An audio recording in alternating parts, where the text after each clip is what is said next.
Hello everyone. और आज के इस लेक्चर में हम लोग बात करेंगे class 11th CBSE physics chapter 9 के एक और नए टॉपिक के बारे में, जिसका नाम है यंग मॉडुलस ऑफ इलास्टिसिटी। जैसे कि हम लोग पिछले लेक्चर में डिस्कस कर चुके थे कि जो मॉडुलस ऑफ इलास्टिसिटी है वो 3 टाइप से होते हैं। तो उसी को एक बार और बता देता हूँ। हम लोग पिछले लेक्चर में बात कर चुके थे कि modulus of elasticity, modulus of elasticity ये जो है 3 टाइप से होता है, जिसमें से फर्स्ट था जो कि था यंग मॉडुलस ऑफ इलास्टिसिटी। इसको वाई से या फिर गामा से रिप्रेजेंट करते हैं। ठीक है। नेक्स्ट बात करते हैं बल्क मॉडुलस, जिसको के या फिर बी से रिप्रेजेंट करते हैं। अलग अलग बुक में इसको अलग अलग नोटेशन यूज करते हैं, तो उसका आप लोग ध्यान रखिएगा। आप लोग को एनसीईआरटी फॉलो करना है। ठीक है।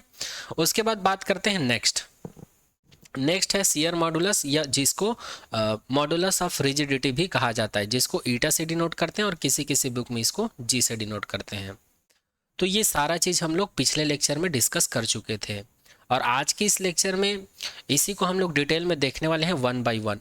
तो चलिए सबसे पहले हम लोग बात करते हैं यंग मॉडुलस ऑफ इलास्टिसिटी के बारे में। तो यंग मॉडुलस ऑफ इलास्टिसिटी क्या होता है, इसमें हमको सीबीएसई बोर्ड एग्जाम के पॉइंट ऑफ व्यू से इसका डेफिनेशन याद रखना है कि इसका डेफिनेशन होता क्या है, इसका यूनिट याद रखना और इसका डायमेंशन। और एक और important cheese, young modulus of elasticity जो है कौन से सब्सटेंस या कौन से मेटल्स के लिए एप्लीकेबल होता है और इसका यूज़ कहाँ पर होता है, बस इतना ही पढ़ना है हम लोग को इस टॉपिक के अंदर में। तो चलिए स्टार्ट करते हैं Young modulus of elasticity. Experimental observation show that for a given material, the magnitude of the strain produced is the same whether the stress is tensile or compressive. Experimentally ये observe किया जा चुका है या पाया गया है कि किसी भी मटेरियल में यदि स्ट्रेन का मैग्नीट्यूड या उस मटेरियल में हम लोग जितना स्ट्रेन प्रोड्यूस करते हैं, तो उस स्ट्रेन की वजह से उसमें उतना ही स्ट्रेस प्रोड्यूस होता है। या फिर किसी बॉडी में हम लोग स्ट्रेस प्रोड्यूस करते हैं, चाहे वो टेंसाइल हो चाहे कंप्रेसिव हो, तो उसमें उतना ही क्या प्रोड्यूस होता है, स्ट्रेन प्रोड्यूस होता है। और इस एक्सपेरिमेंट को किसने किया था, पहले हुक्स नाम के साइंटिस्ट थे, उन्होंने लोड और एक्सटेंशन के बीच रिलेशन बताया था एक्सपेरिमेंटली। फिर उसी एक्सपेरिमेंट का यूज़ करके यंग थॉमस ने ये प्रूफ किया था कि जो स्ट्रेस होता है ये हमेशा प्रोपोर्शनल होता है स्ट्रेन के। इसीलिए यहाँ पर एक्सपेरिमेंटल ऑब्जर्वेशन लिखा हुआ है। तो ये ऑलरेडी हम लोग को पता है, ये हम लोग पिछले लेक्चर में बात कर चुके हैं। तो इस प्रकार से हम लोग यंग मॉडुलस ऑफ इलास्टिसिटी को क्या बोल सकते हैं कि किसी भी मटेरियल का जो यंग मॉडुलस ऑफ इलास्टिसिटी है, ये लॉन्गिट्यूडिनल स्ट्रेस और लॉन्गिट्यूडिनल स्ट्रेन के रेशियो के इक्वल होते हैं। या इसी को हम लोग ऐसे भी बोल सकते हैं, लॉन्गिट्यूडिनल स्ट्रेस को सिग्मा एल से रिप्रेजेंट किया जाता है और लॉन्गिट्यूडिनल स्ट्रेन को, लॉन्गिट्यूडिनल स्ट्रेस है और लॉन्गिट्यूडिनल स्ट्रेन है, इसको इससे मैं लिख सकता हूँ sigma L proportional to epsilon L. अर्थात यहाँ पर लॉन्गिट्यूडिनल स्ट्रेस जो है किसके प्रोपोर्शनल होगा, लॉन्गिट्यूडिनल स्ट्रेन के प्रोपोर्शनल होगा। और अगर मैं इस प्रपोजनल को यहाँ पर हटा दूँ तो मुझे मिल जाएगा sigma L is equal to, यहाँ पर एक प्रपोजनल कांस्टेंट मिलेगा और यहाँ पर एप्सिलॉन एल मिलेगा। और इसी प्रपोजनल कांस्टेंट को ही क्या कहा जाता है, यंग मॉडुलस कहा जाता है। और यदि इस y को मैं यहीं पर रखूँ, इस एप्सिलॉन एल को इधर ट्रांसफर कर दूँ, तो मुझे क्या मिल जाएगा, sigma L upon epsilon L मिल जाएगा। इसीलिए यहाँ पर यंग मॉडुलस के इस फॉर्मूले को हम लोग मैथमेटिकली क्या लिख सकते हैं, y is equals to sigma L upon epsilon L लिख सकते हैं, जो कि कुछ इसी प्रकार से हैं। इसको हम लोग इक्वेशन नंबर 1 कंसिडर कर लेते हैं। तो आई होप अब आप लोग को समझ में आ गया होगा कि यंग मॉडुलस ऑफ इलास्टिसिटी क्या होता है। ये एक प्रोपोर्शनल कांस्टेंट है। इसका मतलब ये है कि हर एक मटेरियल का अपना एक अलग अलग यंग मॉडुलस ऑफ इलास्टिसिटी होगा। और इसका हम लोग टेबल भी देखेंगे आगे कि कौन से मटेरियल का यंग मॉडुलस ज़्यादा होता है और किसका कम होता है। इन सभी के बारे में हम लोग बात करेंगे। आगे बढ़ते हैं। अब चूंकि हम लोगों को पता है जो स्ट्रेस होता है वो क्या होता है, फोर्स अपॉन एरिया होता है। और स्ट्रेन क्या होता है ये हम लोग को पता है, change in dimension upon original dimension, ये भी हम लोग को पता है। तो जब हम लोग इस वाले वैल्यू को और इस वाले वैल्यू को इस इक्वेशन नंबर 1 में पुट कर देते हैं तो हम लोग को मिल जाता है y is equal to F upon A upon del L upon L मिल जाता है। और इसी को हम लोग लिख सकते हैं F upon A cross L upon del L लिख सकते हैं। जब इस एल वाले को ऊपर ले जाएंगे तो ये कुछ ऐसा दिखने लगेगा। और इसको जब हम लोग रीअरेंज करके लिखते हैं तो हम लोग को मिल जाता है y is equal to F L upon A del L मिल जाता है। और इसी को कहा जाता है यंग मॉडुलस ऑफ इलास्टिसिटी का मैथमेटिकल फॉर्मूला। अब आगे हम लोग बात करते हैं यंग मॉडुलस ऑफ इलास्टिसिटी के यूनिट की बात करते हैं। तो अगर इस फॉर्मूले को हम लोग ध्यान से देखें तो फोर्स को किससे मेज़र किया जाता है, न्यूटन से, और लेंथ को किससे मेज़र किया जाता है, मीटर से। एरिया, क्रॉस सेक्शन एरिया को किससे मेज़र किया जाता है, मीटर स्क्वायर से। और लेंथ में जो चेंज है इसको किससे मेज़र किया जाता है, मीटर से। तो यहाँ पर ये वाला मीटर और ये वाला मीटर कैंसिल आउट हो जाएगा, यहाँ पर न्यूटन बचेगा और ये मीटर स्क्वायर जो है ऊपर चला जाएगा तो ये हो जाएगा मीटर के पावर में -2 हो जाएगा। और याद रखिएगा 1 न्यूटन मीटर -2 को हम लोग लिख सकते हैं पास्कल, क्योंकि ऑलरेडी हम लोग को पता है जो प्रेशर होता है इसका फॉर्मूला होता है एफ अपन ए, और यहाँ पर इसको हम लोग लिख सकते हैं न्यूटन मीटर -2। और प्रेशर का यूनिट क्या होता है, पास्कल होता है। ऐसा यूनिट क्या होता है, पास्कल होता है। और 1 पास्कल इज इक्वल टू कितना होता है, न्यूटन पर मीटर स्क्वायर होता है। इसलिए हम लोग यहाँ पर ऐसा लिख सकते हैं, तो इस चीज़ को याद रखिएगा। तो यंग मॉडुलस का ऐसा यूनिट क्या होता है, 1 न्यूटन पर मीटर स्क्वायर, या इसी को हम लोग बोल सकते हैं 1 पास्कल। अब हम लोग डायमेंशन की बात करते हैं। तो डायमेंशन निकालना मैं बहुत बार आप लोग को बता चुका हूं, तो यहाँ से आप लोग डायमेंशन को खुद कैलकुलेट कर लीजिएगा। यहाँ पर मैं डायरेक्ट डायमेंशन फॉर्मूला लिख देता हूँ यंग मॉडुलस ऑफ इलास्टिसिटी के लिए। तो ये होता है m की पावर में 1, l की पावर में -1 और t के पावर में -2। ये है यंग मॉडुलस ऑफ इलास्टिसिटी का डायमेंशन फार्मूला। यहाँ पर एक नोट करके मैं कुछ पॉइंट लिखा हूँ, इसको ध्यान रखिएगा, इंपॉर्टेंट है। इसी टाइप के क्वेश्चन आप लोग के बोर्ड एग्जाम में एमसीक्यू में पूछा जाता है। यंग मॉडुलस ऑफ इलास्टिसिटी, जिसको हम लोग वाई से रिप्रेजेंट करते हैं, is only defined for solid, not for the liquid and gas. जो यंग मॉडुलस ऑफ इलास्टिसिटी है केवल हम लोग सॉलिड के लिए ही इसको डिफाइन कर सकते हैं, और लिक्विड और गैस के लिए हम लोग young modulus of elasticity define नहीं कर सकते। इसका रीज़न ये है क्योंकि सॉलिड में क्या होता है, स्ट्रेस और स्ट्रेन होता है, लेकिन लिक्विड में और गैस में नहीं होता है।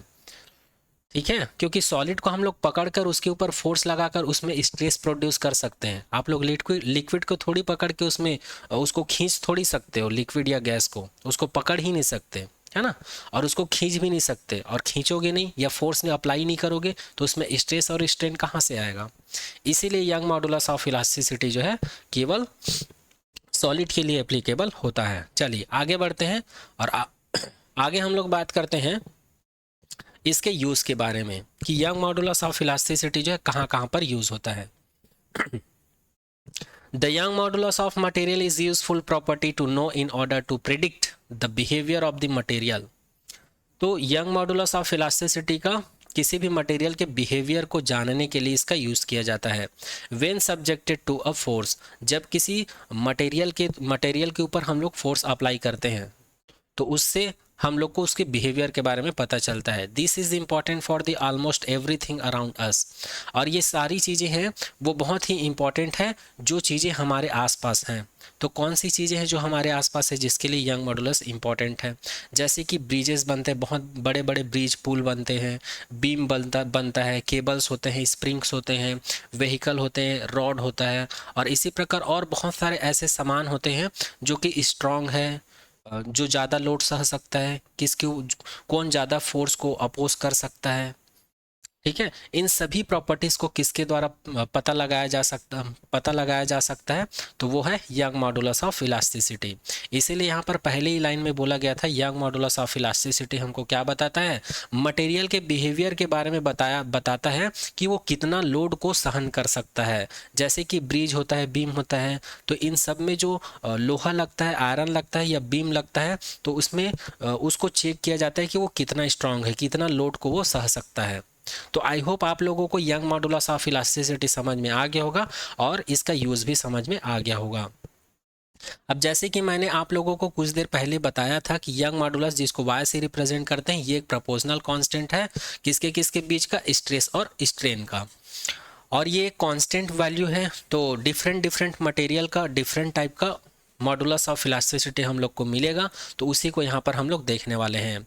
और याद रखिएगा यंग मॉडुलस का यूनिट मैंने क्या बताया था अभी कुछ देर पहले, न्यूटन पर मीटर स्क्वायर, या उसी को हम लोग लिख सकते हैं एन m के पावर में -2, ठीक है। और ये जो यंग मॉडुलस है इसका ऑर्डर क्या होता है, 10 के पावर 9 ऑर्डर होता है, ठीक है। चलिए यहाँ पर सब्सटेंस है, तो सबसे पहला सब्सटेंस क्या है यहाँ पर, एल्यूमिनियम। एल्यूमिनियम का यंग मॉडुलस कितना होता है, 70 क्रॉस 10 के power 9 newton per metre square. ये 10 की power 9 newton per metre square, इसको यहाँ पर लिखा हुआ है तो यहाँ पर लिखने की ज़रूरत नहीं है। और अगर आप लोग सेपरेट लिखना चाहोगे Young modulus of aluminium material, तो इसको हम लोग ऐसे लिख सकते हैं YAL is equals to 70 cross 10 के power 9 newton per metre square, ऐसे लिखेंगे अगर सेपरेट लिखना रहेगा तो। और हम लोग को टेबल फॉर्म में लिख रहे हैं तो इसलिए बहुत सारे मटेरियल का यहाँ पर शो किया गया है। इसी प्रकार अगर हम लोग कॉपर की बात करें तो 110 होता है, और आयरन की बात करें रफ आयरन तो इसका 190 होता है। और यहाँ पर ये जो वैल्यू लिखा हुआ ये डेंसिटी है, डेंसिटी के बारे में ऑलरेडी हम लोग बात कर चुके हैं तो इसके बारे में हम लोग बात नहीं करेंगे, इसको आप लोग देख लीजिएगा। हम लोग यहाँ पर यंग मॉडुलस के पॉइंट ऑफ व्यू से इसको देख रहे हैं टेबल को, इसलिए मैं यहाँ पर यंग मॉडुलस की चर्चा करूँगा। अगर मैं स्टील की बात करूँ तो स्टील का यंग मॉडुलस कितना होता है, 200 होता है। और इसी को अगर मैं सेपरेट लिखूंगा तो कैसे लिखूंगा, Y स्टील के लिए हम लोग S लगा देंगे यहाँ पर, और यहाँ पर 200 है तो 200 क्रॉस 10 के power 9 newton per metre square, ऐसे लिख सकता हूँ, ठीक है। इसी प्रकार glass, concrete, wood, bones, polystyrene, इन सभी का आप लोग देख लीजिएगा। ग्लास का होता है 65, कंक्रीट का होता है 30, वुड का होता है 13, और बोन्स का होता है 9.4, और पॉलीस्टायरीन का होता है 3। तो सॉरी फॉर दैट। तो याद रखिएगा जिस भी मटेरियल का यंग मॉडुलस जितना ज़्यादा है वो उतना ही लोड को क्या कर सकता है, सहन कर सकता है। और अगर हम लोग इस लिस्ट को ध्यान से देखें तो सबसे ज़्यादा स्ट्रॉन्ग जो यंग मॉडुलस है सबसे ज़्यादा किसका है, स्टील का है। तो स्टील जो है इसके ऊपर जो फोर्स लगाएंगे या इसके ऊपर जो लोड डालेंगे वो उसको ये ज़्यादा सहन करेगा, क्योंकि यंग मॉडुलस जो है फोर्स के प्रोपोर्शनल होता है। अभी अभी हम लोगों ने फॉर्मूला निकाले थे, उस फॉर्मूले को भी आप लोग ध्यान से देख सकते हो, y is equals to FL/A del L। तो यहाँ पर यंग मॉडुलस जो है फोर्स के प्रोपोर्शनल है, अर्थात हम लोग ये जो यंग मॉडुलस है इसका मैग्नीट्यूड जितना ज़्यादा होगा वो उतना ही ज़्यादा फोर्स को कैरी कर सकता है या सह सकता है, ठीक है। चलिए आगे बात करते हैं। अब चलिए हम लोग यंग मॉडुलस का जो फॉर्मूला देखे थे और जो स्ट्रेस पढ़े थे और स्ट्रेन पढ़े थे, इन सभी से रिलेटेड एक क्वेश्चंस कर लेते हैं जो कि आप लोग के एनसीईआरटी में दिया हुआ है। आप लोग के एनसीईआरटी में जो एग्जाम्पल दिया हुआ है 9.1, इसी के बारे में हम लोग बात करने वाले हैं। A structure steel rod has a radius of 10 mm। हमको एक स्टील का रॉड दिया हुआ है जिसका रेडियस कितना है, 10 mm है। अ लेंथ ऑफ 1 मीटर, और उसका लेंथ कितना दिया हुआ है, 1 मीटर दिया हुआ है। 100 kilo Newton force stretched it along its length. और हम लोग क्या करते हैं, उस स्टील रॉड के ऊपर कितना फोर्स अप्लाई करते हैं, 100 किलो न्यूटन का फोर्स अप्लाई करते हैं उसको स्ट्रेच करने के लिए, उसके लेंथ को इंक्रीज करने के लिए। तब हम लोग को यहाँ पर क्या कैलकुलेट करना है, स्ट्रेस कैलकुलेट करना है उस स्टील रॉड का, और उस स्टील रॉड का लेंथ में जो चेंजेस है उसको कैलकुलेट करना है। इलोंगेशंस का मतलब change in length, increase in length भी बोल सकते हो, है ना, क्योंकि यहाँ पर स्ट्रेच फोर्स की बात की जा रही है। और तीसरी चीज़ हम लोग को क्या कैलकुलेट करना है, स्ट्रेन कैलकुलेट करना है ऑन दी रॉड, जो स्टील रॉड दिया हुआ है उसका। जबकि हम लोग को young modulus of elasticity structure steel is 2 cross 10 की power 11 Newton per metre square दिया हुआ है। तो यहाँ पर जैसे कि मैं आप लोगों को बता चुका हूँ, जब भी हम लोग फिजिक्स में न्यूमेरिकल सॉल्व करते हैं तो सबसे पहले जो दिया हुआ डाटा है वो हमको पहचान आना चाहिए, और दिए हुए डाटा के अकॉर्डिंग हमको निकालना क्या है, कैलकुलेट क्या करना है, उसका परीक्षण या एनालिसिस करना भी आना चाहिए। तो यहाँ पर जितना यहाँ पर मैं सर्कल किया हूँ ये सभी डाटा दिया हुआ है उसी को सर्कल किया हुआ हूँ। आई होप अब आप लोग को क्वेश्चन समझ में आ गया होगा। तो चलिए सॉल्यूशंस की तरफ हम लोग बढ़ते हैं। यहाँ पर हमको इस एग्जाम्पल में 3 क्वेश्चन दिया हुआ है, मतलब 3 चीज़ कैलकुलेट करना है। पहला स्ट्रेस कैलकुलेट करना है, दूसरा चीज़ हम लोग को स्ट्रेन कैलकुलेट करना है, और तीसरा चीज़ हम लोग को कैलकुलेट करना है सॉरी, दूसरा चीज़ हम लोग को चेंज इन लेंथ कैलकुलेट करना है, मतलब डेल एल का वैल्यू कैलकुलेट करना है, इलोंगेशन। और थर्ड चीज़ स्ट्रेन, स्ट्रेन का मतलब एप्सिलॉन का वैल्यू हम लोग को कैलकुलेट करना है। और स्ट्रेन जो है एक डायमेंशनलेस या यूनिटलेस क्वांटिटी है, इसका मतलब इसको हम लोग को परसेंट में निकालना पड़ेगा। ठीक है, अब चलिए सबसे पहले हम लोग स्ट्रेस कैलकुलेट करते हैं। तो स्ट्रेस का फॉर्मूला हम लोग को पता है, फोर्स अपॉन एरिया होता है, और ये जो फोर्स होता है ये रिस्टोरिंग फोर्स होता है। और यहाँ पर स्टील रॉड की बात की जा रही है, और स्टील रॉड का जो एरिया होता है, क्रॉस सेक्शन एरिया का फॉर्मूला अगर लगाएंगे तो हम लोग को मिलेगा पाई आर का स्क्वायर। और एफ का वैल्यू हम लोग को इसमें दे रखा है क्वेश्चन में 100 किलो न्यूटन। कितना दे रखा है? 100 किलो न्यूटन। और अगर इसको मैं न्यूटन में चेंज करूं तो किलो न्यूटन है, और इसको न्यूटन में चेंज करना है तो मैं 10 के पावर किससे मल्टीप्लाई कर देता हूँ? +3 से मल्टीप्लाई कर देता हूँ। अब मैं 10 के पावर +3 से मल्टीप्लाई इसलिए क्यों? क्योंकि किलो को हम लोग को न्यूटन में चेंज करना था, किलो न्यूटन को। और अगर न्यूटन को किलो न्यूटन में चेंज करना रहता तो इसको मैं -10 के पावर -3 से मल्टीप्लाई करता। इसीलिए यहाँ पर 100 क्रॉस 10 के पावर 3 न्यूटन लिखा हुआ है। आगे देखते हैं, यहाँ पर पाई का वैल्यू हम लोग को पता है 3.14 होता है, और यहाँ पर आर स्क्वायर है। आर का वैल्यू हम लोग को क्वेश्चन में दे रखा है 10 mm, बट रेडियस तो हम लोग मीटर में मेजर करते हैं ना, और यहाँ पर mm में दिया हुआ है। तो याद रखना 10 mm को मीटर में चेंज करने के लिए यहाँ पर 10 की पावर -3 का मल्टीप्लाई किया गया है, और 10 की पावर -3 का मल्टीप्लाई किया हुआ है, और यहाँ पर स्क्वायर है। तो जब हम लोग इसका स्क्वायर लेंगे तो हमको क्या मिल जाएगा? ये मिल जाएगा, ये 10 है और ये -3 है, तो 10/1000 हो जाएगा, और ये पावर में 2 आ जाएगा, ये और ये कट जाएगा, तो अंदर में कितना बचेगा? यहाँ पर 100 बच गया है। तो 100 को मैं क्या लिख सकता हूँ? 100 को अगर मैं ऊपर ले जाऊंगा तो 10 के पावर -2 हो जाएगा, और 10 के पावर -2 का स्क्वायर हो जाएगा। इसलिए यहाँ पर 10 के पावर में -2 मीटर का होल स्क्वायर लिखा हुआ है। यही चीज़ यहाँ पर लिखा हुआ है, जैसे कि मैं यहाँ पर कन्वर्ट करके आप लोग को बता चुका हूँ। ठीक है, आगे बात करते हैं। और जब हम लोग इसको सॉल्व करेंगे, तो हम लोग को स्ट्रेस यानी सिग्मा का वैल्यू कितना मिल जाएगा? 3.18 क्रॉस 10 के power 8 Newton per metre square का वैल्यू मिल जाएगा। अब ये वैल्यू कैसे मिला? यहाँ पर इसको कैलकुलेट कर लेना, पहले 10 की पावर को सॉल्व करना, उसके बाद 3.14 से सॉल्व कर देना, आप लोग को आंसर मिल जाएगा। यहाँ पर केवल मल्टीप्लिकेशन और डिवीजन के अलावा कुछ नहीं है, इसको आप लोग खुद सॉल्व कर लेना। अगर नहीं हो पाएगा तो आप लोग कमेंट सेक्शन में कमेंट कर देना, मैं इसको सॉल्व करके डाल दूंगा लेक्चर में। आगे बात करते हैं क्योंकि यहाँ पर मेरा टारगेट है केवल यंग मॉडुलस का कॉन्सेप्ट को बताना और किस प्रकार का न्यूमेरिकल पूछा जाता है वो बताना, क्योंकि इस प्रकार का जो कैलकुलेशन है इसके लिए स्पेशल लेक्चर बनाऊंगा जब आप लोग का पूरा सिलेबस कंप्लीट हो जाएगा थ्योरी लेक्चर का तब। ठीक है, आगे बात करते हैं। अब सेकंड क्वेश्चन की बात करते हैं। सेकंड क्वेश्चन में हम लोग को इलोंगेशन निकालना है, that means change in length निकालना है। तो ऑलरेडी हम लोग को पता है यंग मॉडुलस का फॉर्मूला क्या होता है? y = f/a L/del होता है, और इसका वैल्यू निकालना है, इसलिए इसको इधर ट्रांसफर करेंगे और ये y को इधर ट्रांसफर करेंगे। तो इसी फॉर्मूले को हम लोग क्या लिख सकते हैं? del L = f/a L/y, ऐसा लिख सकते हैं। अब यहाँ पर f/a को क्या कहा जाता है? स्ट्रेस कहा जाता है, और स्ट्रेस का वैल्यू हम लोग ऑलरेडी कैलकुलेट कर चुके हैं, 3.18 क्रॉस 10 के power 8 Newton per metre square, या फिर न्यूटन मीटर का पावर में 2।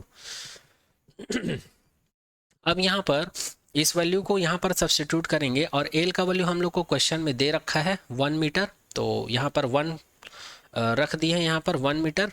और y यहाँ पर यंग मॉडुलस है, यहाँ पर स्टील रॉड की बात किया जा रहा है, और स्टील रॉड का ऑलरेडी हम लोग को पता है कितना होता है? y = 200 क्रॉस 10 के पावर 9 न्यूटन मीटर पर स्क्वायर, ऐसा होता है।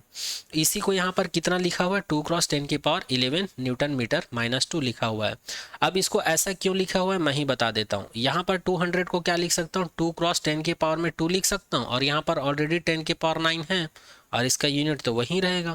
तो इसको मैं क्या लिख सकता हूँ? 2 क्रॉस यहाँ पर 10 के पावर 2 है, यहाँ पर 10 के पावर 9 है, तो इसको क्या लिख सकता हूँ? 10 के power 11 Newton per metre square लिख सकता हूँ। इसलिए यहाँ पर 2 क्रॉस 10 के power 11 Newton per metre square, या फिर न्यूटन मीटर -2 लिखा गया है।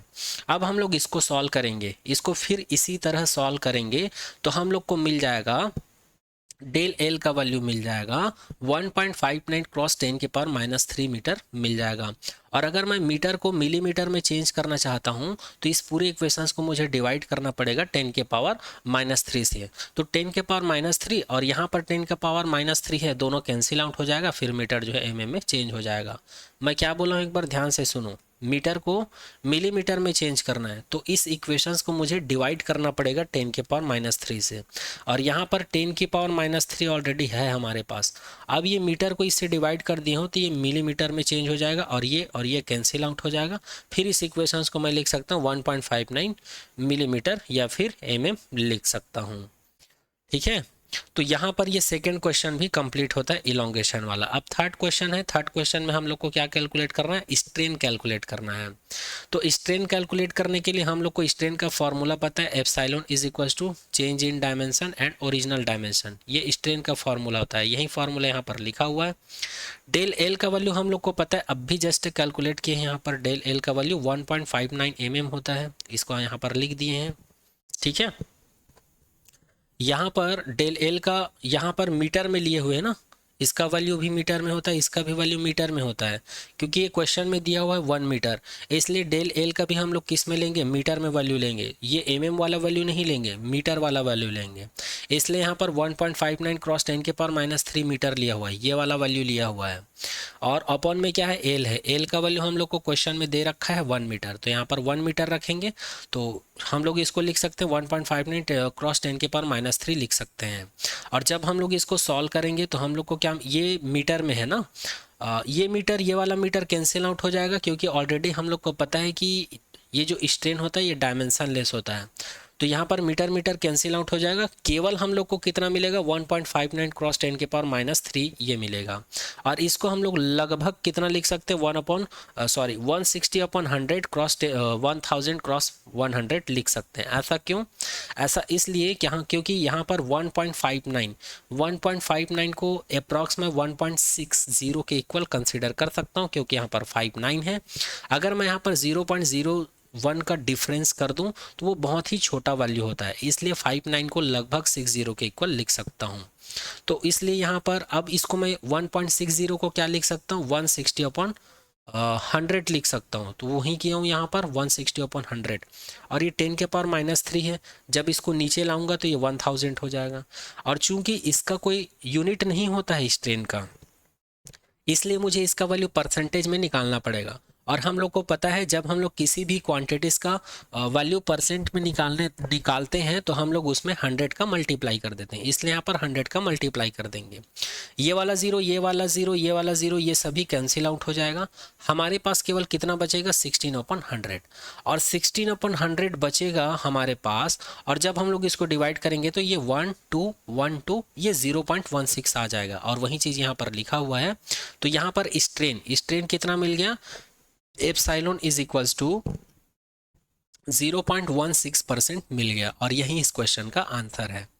तो यहाँ पर थर्ड क्वेश्चन भी कंप्लीट होता है, ए बी सी तीनों क्वेश्चन यहाँ पर कंप्लीट हो गया है। आई होप ये एग्जाम्पल आप लोगों को समझ में आया होगा। और इस एग्जाम्पल के थ्रू जो स्ट्रेस का फॉर्मूला पढ़े थे, यंग मॉडुलस का फॉर्मूला पढ़े थे और स्ट्रेन का फॉर्मूला पढ़े थे, तीनों का कॉन्सेप्ट एक ही एग्जाम्पल से आप लोग का क्लियर हो गया होगा कि यहाँ पर जो फॉर्मूला पढ़े उसका इस्तेमाल हम लोग को कैसे करना है। चलिए आगे बढ़ते हैं। अब इस टॉपिक से रिलेटेड सेकंड क्वेश्चन करते हैं, ताकि आप लोगों को और आइडिया हो जाए कि यहाँ पर जो हम लोग फॉर्मूला पढ़े उसका इस्तेमाल कैसे करना है।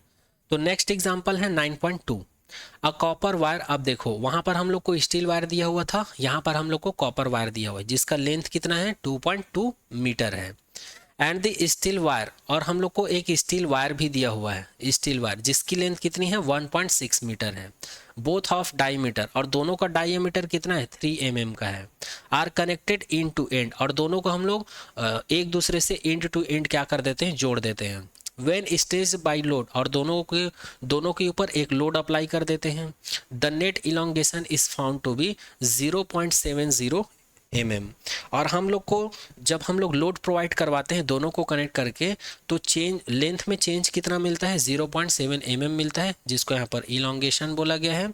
ऑब्टेन द लोड अप्लाइड, अब हम लोग को यहाँ पर क्या निकालना है, लोड निकालना है। लोड निकालने का मतलब है यहाँ पर W का वैल्यू निकालना है और यहाँ पर नेट वेट निकालना है। नेट वेट मतलब स्टील की वजह से और कॉपर की वजह से, मतलब WC, ये निकालना है हम लोग को नेट। ये हमारा टारगेट है, ठीक है। आई होप यहाँ पर एग्जाम्पल या क्वेश्चन बोलना क्या चाह रहा है ये आप लोग को समझ में आ गया होगा।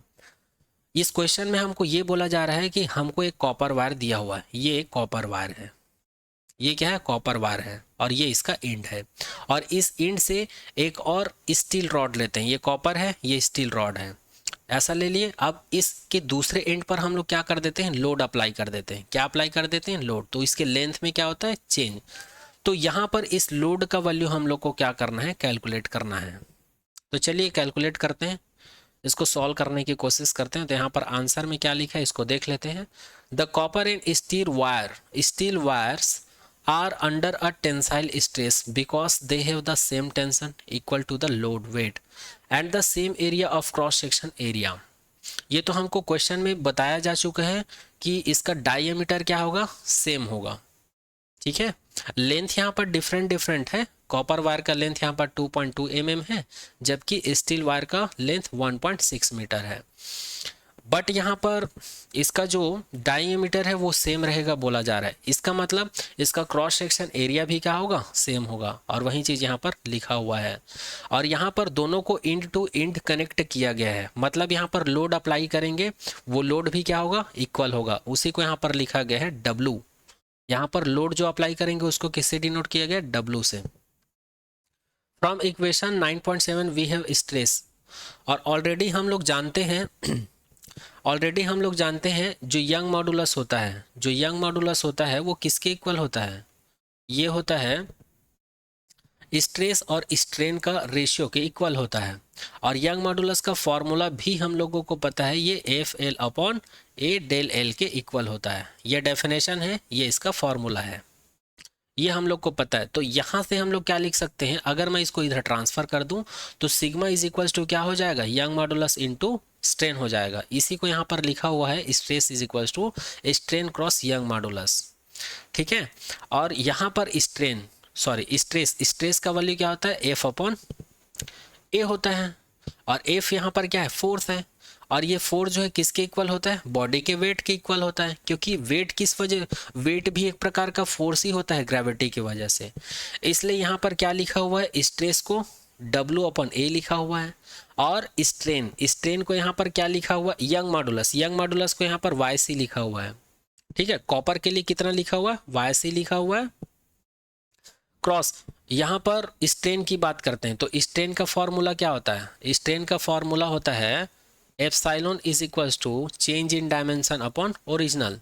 तो यहाँ पर कॉपर की लेंथ की बात की जा रही, तो कॉपर की लेंथ में डेल LC चेंज होगा, ऐसा कंसिडर कर लेते हैं, और उसका ओरिजिनल लेंथ कितना था, LC था। तो stress is equals to strain cross Young modulus. इससे हम लोग इसको मैथमेटिकली ऐसे लिख सकते हैं। और हमको क्वेश्चन में ऑलरेडी बोला जा चुका है कि कॉपर और जो स्टील है दोनों का डायमीटर सेम है, तो वेट भी इक्वल होगा और क्रॉस सेक्शन भी इक्वल होगा। तो जाहिर सी बात है दोनों में स्ट्रेस भी क्या होगा, सेम होगा। इसलिए हम लोग क्या लिख सकते हैं, ये जो है कॉपर के लिए है, सेम इसी फॉर्मूले को हम लोग स्टील के लिए भी लिख सकते हैं। तो हम लोग को मिल जाता है W/A is equals to YC cross del LC/LC is equals to YS cross del LS upon में LS। इसको हम लोग इक्वेशन नंबर A कंसीडर कर लेते हैं, ठीक है। और यहाँ पर जितना चीज़ मैं बता रहा हूँ वो ऑलरेडी यहाँ पर लिखा हुआ है, आप लोग देख सकते हो, है ना। आगे बात करते हैं, where the substance C and the S refer the copper and stainless steel respectively. ये तो मैं पहले ही बता चुका हूँ, जहाँ जहाँ पर आप लोग को C दिखेगा समझ जाना वहाँ पर कॉपर वायर की बात हो रही, और जहाँ पर SS दिखेगा वहाँ पर समझ जाना स्टील रॉड की बात चल रही है। अब यहाँ पर मैं क्या कर सकता हूँ, del LC upon del S upon del L S लिखा हुआ है। तो इसको मैं क्या लिख सकता हूँ, इसी फॉर्मूले से इन दोनों को अगर मैं इक्वेट करूँगा तो यहाँ पर डेल एल सी है, यहाँ पर डेल एल एस है, तो इसको मैं इधर ट्रांसफ़र करूँगा तो यहाँ पर डेल एल सी अपॉन क्या होगा, डेल एल एस हो जाएगा, जो कि यहाँ पर लिखा हुआ है। और इस वाई सी को मैं क्या करूँगा, इधर ट्रांसफ़र कर दूंगा, तो यहाँ पर वाई एस अपॉन में वाई सी हो जाएगा, क्योंकि ये इधर आएगा तो नीचे आ जाएगा। और क्रॉस में क्या आ जाएगा, यहाँ पर एल सी है, इसको इधर ट्रांसफ़र करूँगा तो ये ऊपर चला जाएगा, तो यहाँ पर L C upon L S है। तो इसी इक्वेशंस का, इक्वेशन नंबर ए का इस्तेमाल करके हम लोग इस इक्वेशंस को निकाल सकते हैं। अब हम लोग को क्वेश्चन में दिया हुआ है, क्वेश्चन में हम लोग को कॉपर वायर का जो लेंथ है ये हमको दिया हुआ है 2.2 मीटर, यहाँ पर 2.2 मीटर। और हम लोग को स्टील रॉड का लेंथ दिया हुआ है 1.6 मीटर। कितना दिया हुआ है, 1.6 मीटर, उसको मैं यहाँ पर लिख दिया हूँ। अब हम लोगों को पता है टेबल से, जो टेबल बताया था ना यंग मॉडुलस का 9.1, एक बार और आप लोग को दिखा देता हूँ। ठीक है, मैं इस वाले टेबल की बात कर रहा हूँ। इस वाले टेबल से हम लोगों को पता है कॉपर और स्टील, इसका यंग मॉडुलस कितना होता है, इतना 110 एंड 200। और अगर इसको 10 के पावर 9 में कन्वर्ट करके सॉल्व करके लिखेंगे तो इसी को हम लोग लिख सकते हैं 1.1 क्रॉस 10 के पावर 11 न्यूटन मीटर -2 लिख सकते हैं। इसी प्रकार स्टील का लिख सकते हैं यंग मॉडुलस 2 क्रॉस 10 के पावर 11 न्यूटन मीटर -2 लिख सकते हैं।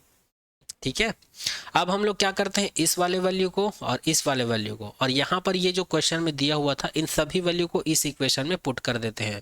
क्योंकि इस इक्वेशन में क्या है, Y S, Y C, L C, L S, इन सभी का वैल्यू हम लोग यहाँ पर पुट कर देते हैं। तो हमको क्या मिलेगा, यहाँ पर वाई एस का वैल्यू हमारे पास है ये, तो हमको मिल जाएगा 2 क्रॉस 10 के पावर 11 अपॉन में क्या है, यहाँ पर वाई सी है, और वाई सी का वैल्यू क्या है 1.1 क्रॉस 10 के पावर 11 क्रॉस एल सी का वैल्यू हमारे पास कितना है 2.2 mm है, और एल एस का वैल्यू हमारे पास कितना है 1.6 है, इसलिए यहाँ पर 2.2 अपॉन में 1.6 लिखा हुआ है। और जब हम लोग इसको सॉल्व करेंगे, फिर से यहाँ पर मल्टीप्लिकेशन और डिवीजन के अलावा कुछ नहीं है, इसको आप लोग सॉल्व करके देखिएगा।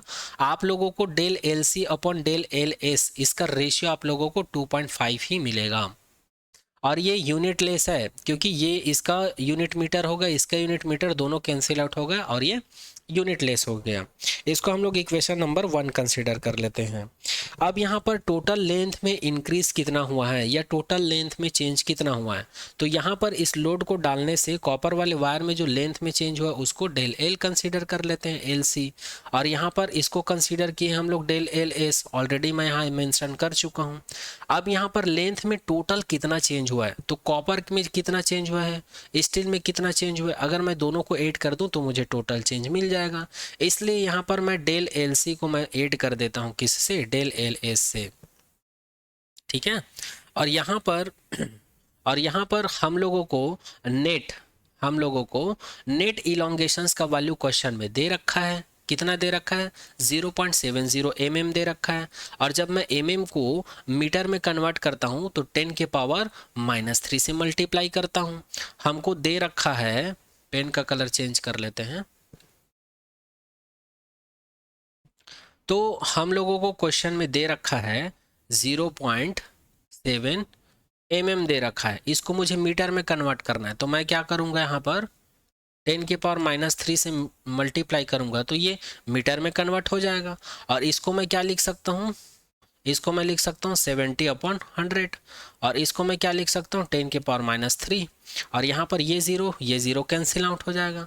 और ये वाला जो 10 बच गया है इसको इसके साथ मैं सॉल्व करूँगा तो 10 के पावर में यहाँ पर -3, ये ऊपर चला जाएगा तो -1, -3 और -1 कितना हो जाएगा, -4 हो जाएगा। तो यही यहाँ पर लिखा हुआ है, ये हमको क्वेश्चन में दिया हुआ है। ठीक है, नेट इलोंगेशन ये हमको दिया हुआ है, उसी को यहाँ पर लिखा हुआ है, ये आप लोग देख सकते हैं, मैं सॉल्व करके बता दिया हूँ। सॉल्विंग द एबो इक्वेशंस। अब हम लोग क्या करते हैं, ऑलरेडी हमारे पास ये वाला रेशियो है।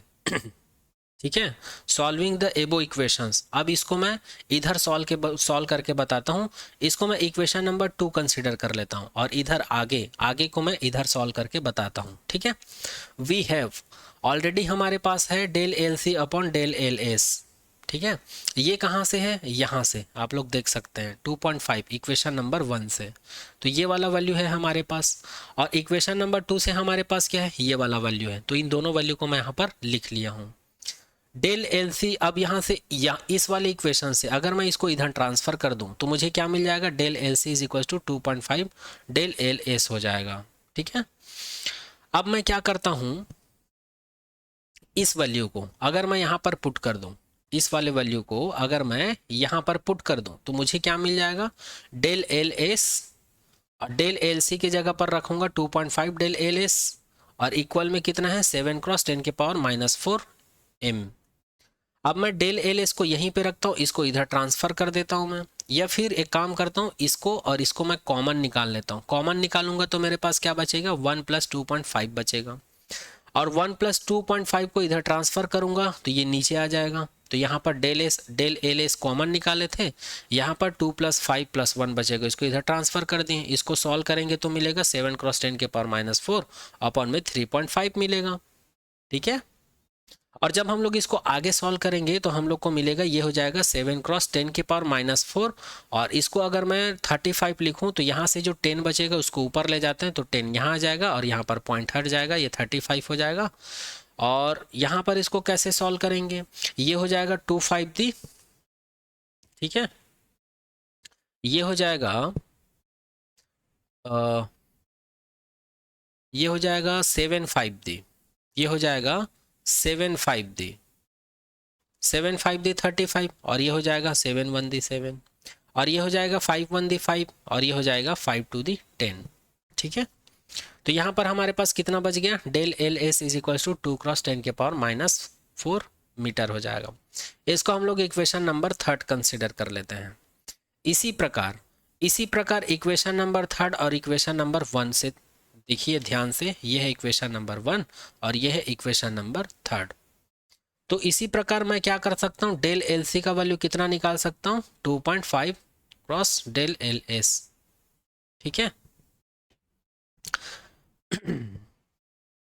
तो यहां से हम लोग क्या करेंगे, इस वाले इक्वेशन से अगर मैं इसको इधर ट्रांसफर कर दूं तो ये था हमारे पास, तो यहाँ पर डेल एल एस का वैल्यू मुझे मिल गया इक्वेशन नंबर 3 से। तो इस वैल्यू को अगर मैं यहाँ पर लाकर पुट करूं तो मुझे del L C is equal to क्या मिलेगा, 2.5 क्रॉस 2 क्रॉस 10 के पावर -4 मीटर मिलेगा। और जब मैं इसको सॉल्व करूंगा, इसका मल्टीप्लाई इससे करूंगा तो मुझे मिल जाएगा del L C is equal to 5 cross 10 की पावर -4 मीटर मिल जाएगा। इसको हम लोग इक्वेशन नंबर 4 कंसिडर कर लेते हैं। अब हमको क्या वैल्यू मिल गया है, डेल एल सी का वैल्यू मिल गया है, डेल एल एस का वैल्यू मिल गया है। ठीक है, और वाई सी और वाई एस इन सब का वैल्यू हमको दे रखा है। अब हम लोग क्या करते हैं, इस इक्वेशन नंबर ए से, कहाँ से, इक्वेशन नंबर ए से, यहाँ पर W इज इक्वल टू मैं क्या लिख सकता हूँ, W इज इक्वल टू इस A को इधर ट्रांसफर करूंगा तो ये हो जाएगा Y C cross del L C A upon L C हो जाएगा, और इसी A को अगर मैं इधर ट्रांसफर करूंगा तो ये हो जाएगा वाई एल, ये हो जाएगा, ये वाई एस होगा, है ना, यहाँ पर ये वाई एस है, ये थोड़ा सा मिस्टेक है, वाई एस डेल एल, ये एस हो जाएगा क्योंकि ये कॉपर के लिए है ना, तो ये स्टील के लिए होगा, तो इसलिए ये हो जाएगा del L S A upon ये एल एस हो जाएगा, ये क्या हो जाएगा, एल एस हो जाएगा। थोड़ा सा सुधार लीजिएगा, इस इक्वेशन नंबर ए को यहाँ पर मैं मॉडिफाई करके लिखा हूँ, ए को इधर ट्रांसफर करके लिखा हूँ, तो उसी इक्वेशन को मैं ऐसा लिख सकता हूँ। अब हम लोग क्या करते हैं, W इज इक्वल टू, अगर हम लोग इसको लेके सॉल्व करें या फिर इसको लेके सॉल्व करें, अगर हम लोग इसको लेके सॉल्व करेंगे तो हम लोग को कॉपर में लोड की वजह से जो कॉपर के ऊपर जो लोड लग रहा है वो निकलेगा, और अगर हम लोग इसको और इसको लेके सॉल्व करें तो हम लोग को स्टील के ऊपर जो लोड लग रहा है, वेट लग रहा है, वो हम लोग को पता चल जाएगा। तो चलिए यहाँ पर हम लोग कैलकुलेट करते हैं आगे। तो हम लोग को दिया हुआ है डायमीटर 3 mm, तो इसको मीटर में कन्वर्ट करके मैं 3 क्रॉस 10 के पावर -3 लिख सकता हूँ, और आर और डायमीटर का रिलेशन पता है, R is equal to D upon 2 होता है, और डायमीटर हम लोग निकाल चुके हैं, ये होता है, इस वैल्यू को यहाँ पर पुट कर देंगे तो हमको मिल जाएगा 3 क्रॉस 10 के पावर -3/2, और इसको हम लोग सॉल्व करेंगे तो हम लोग को मिल जाता है 1.5 क्रॉस 10 के पावर -3। तो यहाँ पर हम लोग को क्या मिल गया, आर का वैल्यू मिल गया। हमारे पास क्या था, W is equal to A Y C del L C upon L C था। ठीक है, हम लोग पहले कॉपर के लिए सॉल्व कर लेते हैं, उसी प्रकार उसी प्रकार हम लोग उसके लिए भी कर सकते हैं, किसके लिए, स्टील के लिए। ठीक है, तो यहाँ पर कॉपर के लिए सॉल्व करते हैं। तो हमारे पास था W is equal to A Y C del L C upon L C. A को मैं क्या लिख सकता हूँ, पाई आर स्क्वायर, बाकी सब वैसे ही रहेगा। अब यहाँ पर पाई का वैल्यू हमको पता है 3.14 होता है, और आर का वैल्यू अब भी हम लोग निकाल चुके हैं, यहाँ पर इसको रख देते हैं। और वाई सी का वैल्यू तो हमको क्वेश्चन में दे ये नोन वैल्यू है, वैसे भी क्वेश्चन में दिया नहीं है। हम लोग जो टेबल देखे थे वहाँ से आया था वाई सी का वैल्यू, और डेल एल सी का वैल्यू हम लोग देख चुके थे, है ना, निकाल चुके थे। तो सभी वैल्यू और एल सी का वैल्यू तो दिया हुआ है ना, तो इन सभी वैल्यू को मैं यहाँ पर पुट कर देता हूँ, इन सभी के वैल्यू को पुट कर देता हूँ। पुट करने के बाद मुझे ये इक्वेशन मिलेगा, और इसको आप लोग सॉल्व करके देखिएगा, सॉल्व नहीं होगा तो बताइएगा। इसको सॉल्व करने के बाद हम लोग को कितना मिल जाता है, 1.8 क्रॉस 10 के पावर 2 न्यूटन। और ये हम लोगों ने किसके लिए सॉल्व किए हैं, कॉपर के लिए, कॉपर के लिए सॉल्व किए हैं, और ये हमको इतना मिला है। अब चूंकि क्वेश्चन में बोला जा चुका है कि नेट जो इलोंगेशन है वो इतना आता है, तो जाहिर सी बात है जब दोनों का डायमीटर सेम है, क्रॉस सेक्शन एरिया सेम है, तो दोनों के ऊपर लोड का प्रभाव सेम होगा। जो लोड हम लोग अप्लाई कर रहे हैं ना, और कॉपर और स्टील दोनों एक दूसरे से कनेक्टेड है, तो दोनों के ऊपर वेट का जो प्रभाव है सेम होगा। इसलिए जितना वेट या जितना लोड किसके लिए आया है, कॉपर के लिए, उतना ही लोड लगभग किसके लिए आएगा, स्टील के लिए भी आएगा। ठीक है, तो यहाँ पर ये क्वेश्चन जो है कंप्लीट होता है। वही चीज़ यहाँ पर लिखा हुआ है, W इज इक्वल टू 1.8 10 के पावर 2 न्यूटन। तो वेट का वैल्यू कितना आ गया यहाँ पर, the net elongation found to be 0.70 mm, obtain the load applied. ये जो इलोंगेशन आ रहा था, ये लोड अप्लाई करने के वजह से आ रहा था, और उस लोड का हम लोग को क्या निकालना था, लोड निकालना था। तो यहाँ पर आप लोगों को ये डिफाइन करने की भी ज़रूरत नहीं थी, यहाँ पर हम लोग को सेपरेट बताने की ज़रूरत नहीं थी। अगर हम लोग बोलते हैं टोटल वेट का वैल्यू निकालना है, तो हम लोग यहाँ पर केवल W लिखते हैं, और यहाँ पर हम लोग बोल देते हैं W is equal to 1.8 cross 10 के पावर 2 न्यूटन। ये आंसर आ गया। तो यही क्या होगा, टोटल लोड जो हम लोग अप्लाई किए हैं कॉम्बिनेशन स्टील वायर और कॉपर वायर के कॉम्बिनेशन के ऊपर, यही इसका आंसर होगा, और यही यहाँ पर आया हुआ है, आप लोग देख सकते हो। तो आई होप ये क्वेश्चन भी आप लोगों को समझ में आया होगा। फिर भी अगर कुछ डाउट रह जाता है तो प्लीज़ कमेंट सेक्शन में कमेंट कर दीजिएगा। आगे बढ़ते हैं। अब इस चैप्टर का जो नेक्स्ट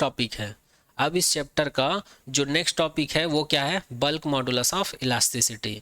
और मैं पहले ही बता चुका हूँ बल्क मॉडुलस ऑफ इलास्टिसिटी को किससे डिनोट करते हैं, या तो बी से या फिर के से। यहाँ पर हम लोग बी से डिनोट करेंगे। ठीक है, और बल्क मॉडुलस क्या होता है, चलिए थोड़ा समझ लेते हैं। इसको समझने से पहले कुछ पॉइंट लिखा हुआ है यहाँ पर, इसको समझ लेते हैं। We have seen that when a body is submerged in fluid it undergoes a hydraulic stress. ये तो हम लोग जानते हैं, कि किसी भी बॉडी को अगर हम लोग किसी फ्लूइड में इमर्ज करवा रहे हैं या डुबा रहे हैं, तो इस फ्लूइड की वजह से इस बॉडी के ऊपर चारों तरफ सेम फोर्स अप्लाइड होता है। और हम लोग को पता है किसी भी बॉडी के ऊपर, चाहे वो स्फेरिकल हो चाहे वो रेक्टेंगुलर हो, अगर सभी डायरेक्शन से अगर हम लोग इक्वल फोर्स अप्लाई करते हैं, तो इस बॉडी के ऊपर क्या प्रोड्यूस होता है, स्ट्रेस। और कौन सा स्ट्रेस प्रोड्यूस होता है, हाइड्रोलिक स्ट्रेस बोलते हैं इसको, या इसी को वॉल्यूमेट्रिक स्ट्रेस भी कहा जाता है। याद रखिएगा, है ना, ये हम लोग पढ़ चुके हैं। और this leads to decrease in volume of the body, thus producing strain called volume strain।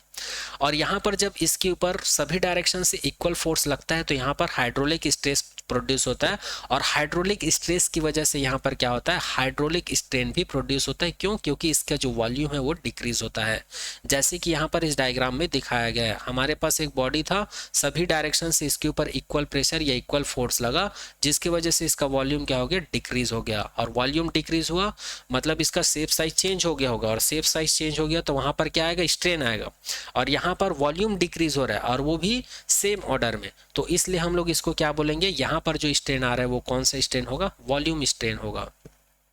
ठीक है, आई होप ये घटना आप लोगों को समझ में आ गया होगा। अब चलिए बल्क मॉडुलस ऑफ इलास्टिसिटी को डिफाइन करते हैं। तो याद रखना, बल्क मॉडुलस ऑफ इलास्टिसिटी जो है रेशियो होता है, किसका किसका रेशियो होता है, हाइड्रोलिक स्ट्रेस या और हाइड्रोलिक स्ट्रेन, दोनों के जो रेशियो होता है उसी को क्या कहा जाता है, बल्क मॉडुलस कहा जाता है। और हम लोगों को पता है जो हाइड्रोलिक स्ट्रेस है इसको हम लोग सिग्मा वी से रिप्रेजेंट करते हैं, और हाइड्रोलिक स्ट्रेन को हम लोग एप्सिलॉन वी से रिप्रेजेंट करते हैं। ठीक है, और हम लोगों को पता है एक्सपेरिमेंटली पाया गया है कि जो स्ट्रेस होता है वो प्रोपोर्शनल होता है किसके, स्ट्रेन के। तो इस वाले रिलेशन से हम लोग इसको क्या लिख सकते हैं, इसको लिख सकते हैं सिग्मा वी जो है प्रोपोर्शनल होगा किसके, एप्सिलॉन वी के। और यहाँ पर अगर हम लोग प्रोपोर्शनल को हटाते हैं तो एक कांस्टेंट मिल जाता है, उस कांस्टेंट को हम लोग बी से रिप्रेजेंट करते हैं, और इसी बी को क्या कहा जाता है, प्रोपोर्शनल कांस्टेंट। अब ये प्रोपोर्शनल कांस्टेंट है, इसका मतलब इसका कुछ ना कुछ स्टैंडर्ड वैल्यू होगा। तो इसका भी टेबल, जैसे हम लोग यंग मॉडुलस का टेबल देखे थे वैसे ही इसका टेबल भी हम लोग आगे देखेंगे, अलग अलग मटेरियल का यंग मॉडुलस जो है क्या होता है। ठीक है, अब हम लोग क्या करते हैं, ये एप्सिलॉन वी को अगर मैं इधर ट्रांसफर कर दूं तो बी यहीं पर रहेगा, तो इसको मैं लिख सकता हूँ B is equals to epsilon N को इधर ट्रांसफर करूंगा तो ये सिग्मा वी अपन क्या हो जाएगा, एप्सिलॉन वी हो जाएगा। तो इसी को मैथमेटिकली हम लोग क्या लिख सकते हैं, इसी को हम लोग मैथमेटिकली लिख सकते हैं, B is equals to hydraulic stress को लिखा जाता है सिग्मा वी, हाइड्रोलिक स्ट्रेन को हम लोग लिख सकते हैं एप्सिलॉन वी, इसको ऐसे भी लिखा जा सकता है। और यहाँ पर हाइड्रोलिक स्ट्रेस का मतलब ये है नॉर्मल स्ट्रेस, क्यों, क्योंकि लिक्विड के अंदर जो बॉडी है, फ्लूइड के अंदर जो बॉडी है, इसके ऊपर जो प्रेशर या फोर्स अप्लाइड हो रहा है ये क्या है, नॉर्मल है, परपेंडिकुलर है, इसलिए इस हाइड्रोलिक स्ट्रेस को हम लोग नॉर्मल स्ट्रेस भी बोल सकते हैं। और ऑलरेडी हम लोग इसके बारे में बात कर चुके हैं, स्ट्रेस क्या होता है, स्ट्रेस का टाइप क्या होता है, वहां पर हम लोग बात कर चुके हैं। अब हम लोग को पता है स्ट्रेस का डेफिनेशन क्या होता है, एफ अपॉन ए होता है, और वॉल्यूमेट्रिक स्ट्रेन का डेफिनेशन भी पता है, जो वॉल्यूम में चेंज होता है और ओरिजिनल वॉल्यूम होता है, दोनों के रेशियो को क्या कहा जाता है, वॉल्यूमेट्रिक स्ट्रेन कहा जाता है। ठीक है, वॉल्यूमेट्रिक स्ट्रेन कहा जाता है। तो इन सभी वैल्यू को यहाँ पर मैं पुट कर दिया तो मुझे मिल गया एफ अपॉन ए अपॉन में डेल वी अपॉन वी। अब इसी को रीअरेंज करके मैं क्या लिख सकता हूँ, एफ अपॉन ए यहाँ पर लिख दूँ, ये वाला वी ऊपर चला जाएगा तो ये वी अपॉन डेल वी हो जाएगा। तो B इज इक्वल टू हमको क्या मिल जाएगा, ये तो प्रेशर का फॉर्मूला है इसलिए हम लोग यहाँ पर P लिख देते हैं, बाकी V अपॉन डेल वी वैसे ही रहेगा, ये V है ना, V अपॉन क्या हो जाएगा, डेल V हो जाएगा।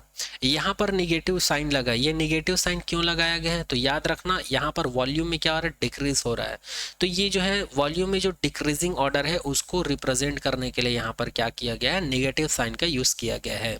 और यहाँ पर P is equal to F upon A लिए हैं, तो याद रखना यहाँ पर जो प्रेशर है वो हाइड्रोलिक प्रेशर है, या इसी को हाइड्रोलिक स्ट्रेस कह सकते हैं, या नॉर्मल स्ट्रेस, या फिर प्रेशर कह सकते हैं।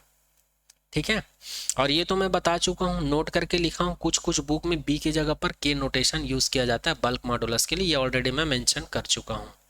चलिए बल्क मॉडुलस ऑफ इलास्टिसिटी के यूनिट की बात करते हैं। अगर हम लोग इसके यूनिट की बात करें तो ये होता है न्यूटन पर मीटर स्क्वायर, या फिर इसी को न्यूटन मीटर -2, या फिर हम लोग इसी को बोलते हैं पास्कल्स। तो इसका भी यूनिट लगभग सेम है ना, लगभग नहीं पूरा ही सेम है जैसे यंग मॉडुलस था, क्योंकि सभी मॉडुलस ऑफ इलास्टिसिटी है। आगे बात करते हैं डायमेंशन की, तो इसका डायमेंशन फार्मूला क्या हो जाएगा, m की पावर 1 l की पावर -1 और t की पावर में -2, ये इसका डायमेंशन फार्मूला हो जाएगा। अब बल्क मॉडुलस के अंदर में एक नया चीज आता है कंप्रेसिबिलिटी। अब ये कंप्रेसिबिलिटी क्यों आता है, क्योंकि यहाँ पर जो बॉडी है जिसको हम लोग फ्लूइड के अंदर में जो इमर्ज कराते हैं, या इसके ऊपर सभी डायरेक्शन से इक्वल फोर्स या प्रेशर अप्लाई करते हैं, तो यहाँ पर इस बॉडी के ऊपर कौन सा फोर्स काम करता है, कंप्रेस फोर्स काम करता है। कौन सा फोर्स काम करता है, कंप्रेशनल फोर्स काम करता है। तो इसीलिए यहाँ पर हम लोग क्या पढ़ेंगे, एक नया टॉपिक कंप्रेसिबिलिटी, कि किसी भी बॉडी को कितना कंप्रेस किया जा सकता है। ठीक है, और इसको के से रिप्रेजेंट किए हैं हम लोग। और ये जो कंप्रेसिबिलिटी है ये बल्क मॉडुलस के इनवर्सली प्रोपोर्शनल होता है। ठीक है, कंप्रेसिबिलिटी का डेफिनेशन याद रखिएगा, जो बल्क मॉडुलस का जो इनवर्सली प्रोपोर्शनल रिलेशन होता है उसी को क्या कहा जाता है, कंप्रेसिबिलिटी कहा जाता है।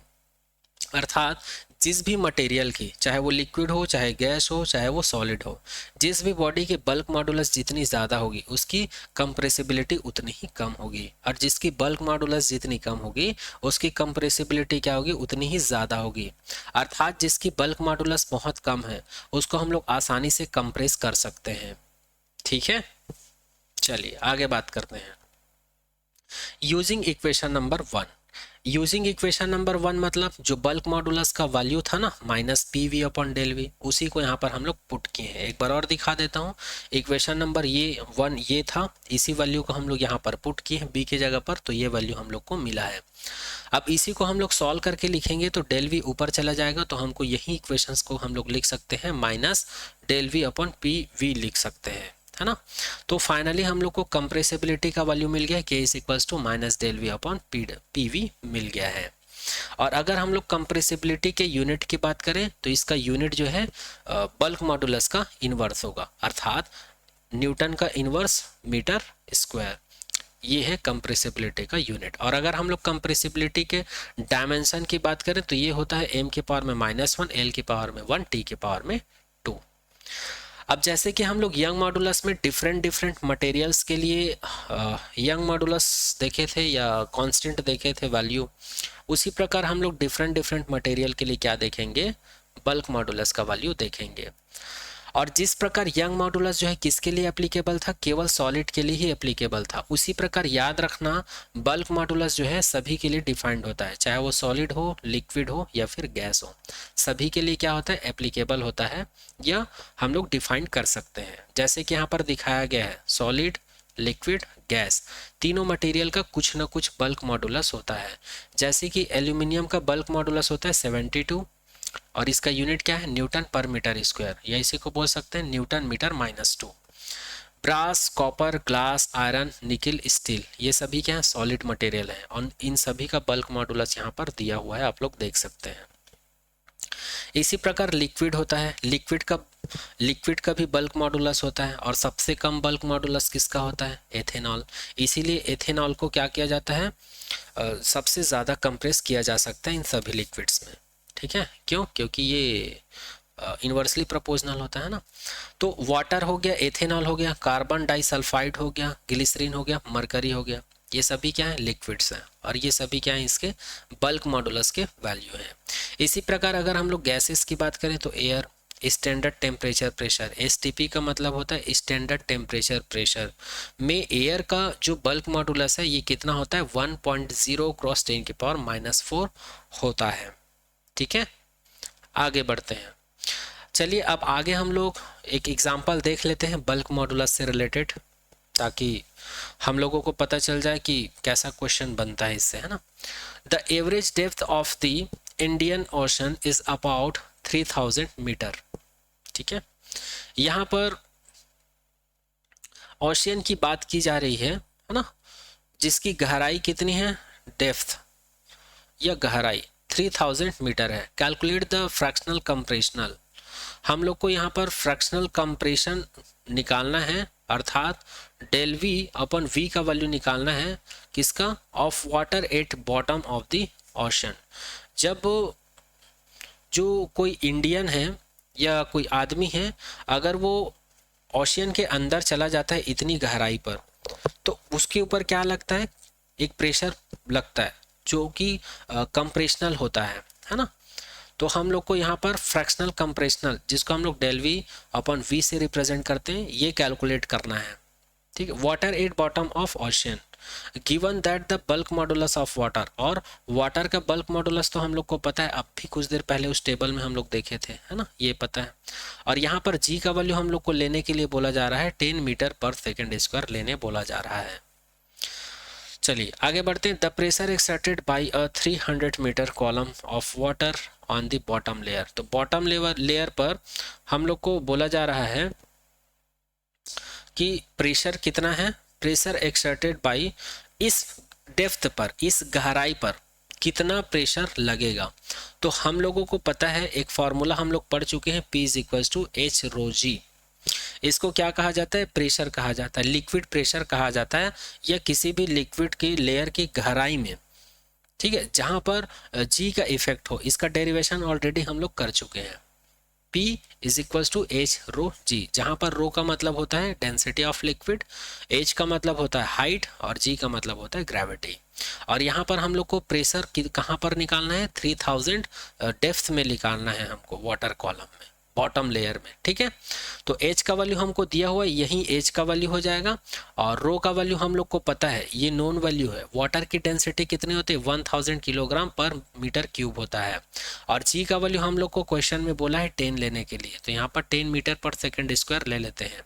इसको हम लोग लिख सकते हैं 3 क्रॉस 10 की पावर 3, इसको लिख सकते हैं 10 की पावर 3, इसको लिख सकते हैं 10 की पावर 1।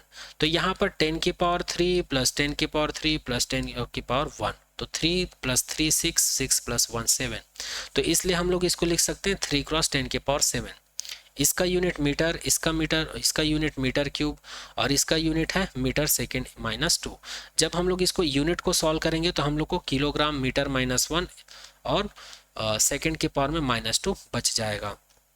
और हम लोग को पता है 1 न्यूटन इज इक्वल्स टू कितना होता है, 1 न्यूटन इज इक्वल्स टू होता है किलोग्राम मीटर पर सेकेंड स्क्वायर। तो अगर हम लोग इसको न्यूटन के फॉर्म में लिखेंगे तो यहाँ पर प्रेशर का वैल्यू कितना आ जाएगा, 3 क्रॉस 10 की पावर 7। और इसको हम लोग लिख सकते हैं न्यूटन मीटर -2 लिख सकते हैं। हम लोग को कैलकुलेट क्या करना है, डेल वी अपॉन वी का वैल्यू कैलकुलेट करना है।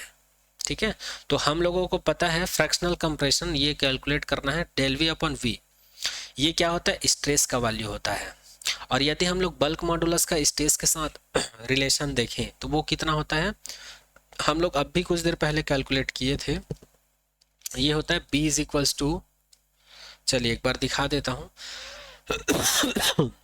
ये वाले फॉर्मूले की बात कर रहा हूँ मैं, इक्वेशन नंबर 1 की। या फिर इसी को हम लोग ऐसे भी लिख सकते हैं, है ना।